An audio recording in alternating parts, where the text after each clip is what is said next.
A frozen lake in Iceland, sun, and pounding hooves. A disaster just waiting to happen. I heard cracking in the ice. And it doesn't wait long. Worst is the sound of the horses. They are screaming. 12 prized horses plunge into the freezing water. Their riders have just 30 minutes to get them out, or they'll die. It's a definitely race against time.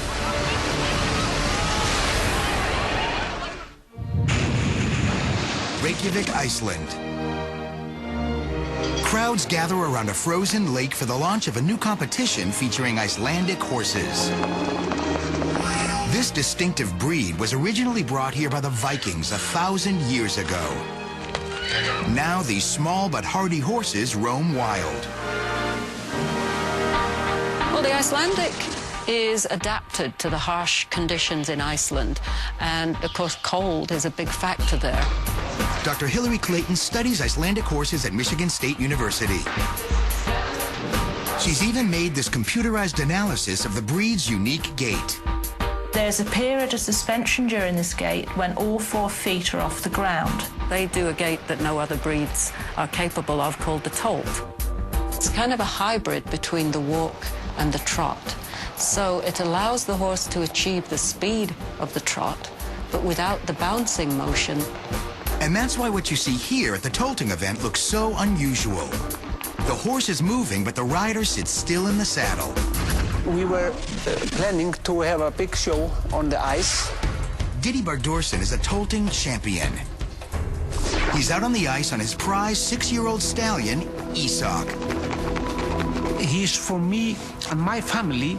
He's part of my life. Also there, a rider and trainer known as Siggy Sig, on a horse named Sudari.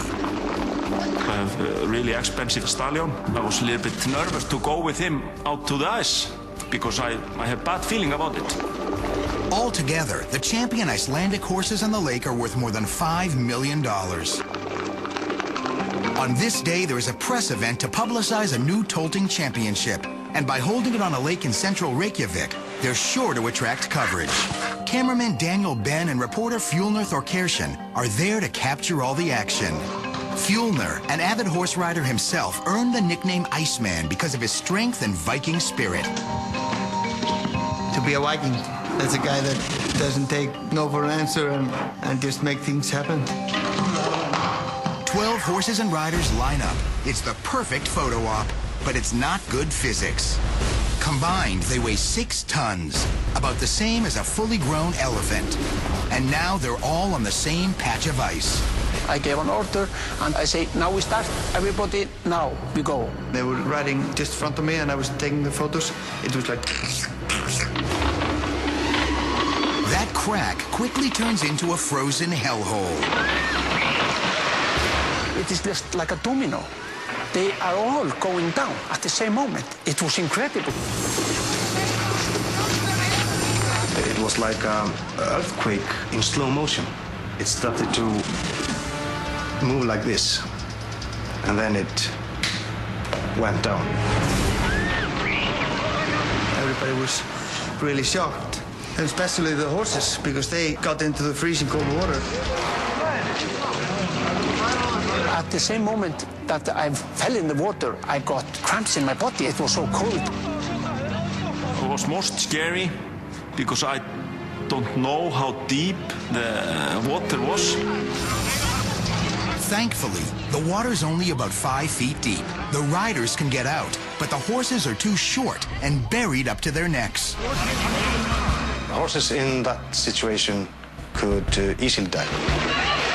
The panicked pony-sized horses are desperately trying to escape, but the slippery ice breaks under their hooves. It was looked that we were losing all the horses. Exhaustion and hypothermia are setting in. The body temperature decreases. They lose the will to actually keep struggling to get out of the water.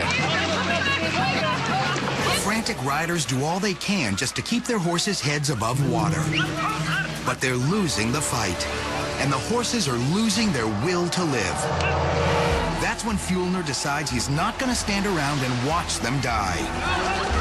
When I was looking into the horse's eye, then I could see they were screaming for help. Reporter turns rescuer. And now, the Iceman is coming. All the jockeys was trying to help their own horses. It was a chaos, just a chaos, until Fjölnir went into the pond and started to coordinate the rescue. When I got in, it was like...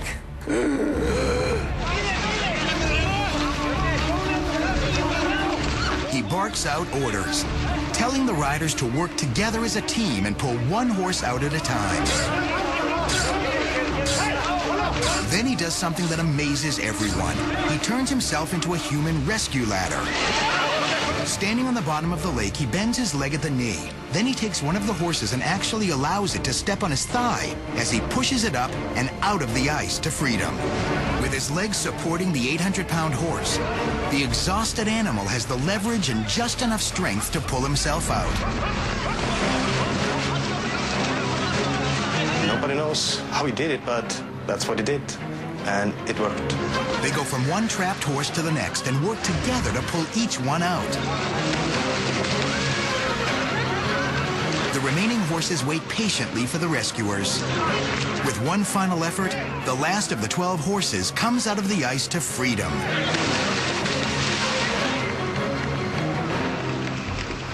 They're very friendly, personable horses. They're calm, and of course their calmness is partly what saved them. Rescuers immediately wrap them in blankets. Diddy uses infrared heating lamps back at his training facility to warm the horses up. Thankfully, none of the horses were seriously hurt. In fact, here's Sudari. He was up and running the very next day. Yeah, I was really happy to see that he was really okay. And here's Isak. It took him a couple of months to fully recover from a neck injury, but he's fine now. The Tolting Championship went ahead 2 weeks later, and Diddy won on a different horse. An investigation into the near-fatal plunge shows that no one ever measured the thickness of the ice in that critical spot. It was barely 2 inches thick. I think these horses are really lucky to be alive today. But many believe there were 2 other things working alongside Lady Luck. The Iceman... I don't feel as a hero of doing it. I think everybody should have done it. And 12 tough little horses who just wouldn't quit.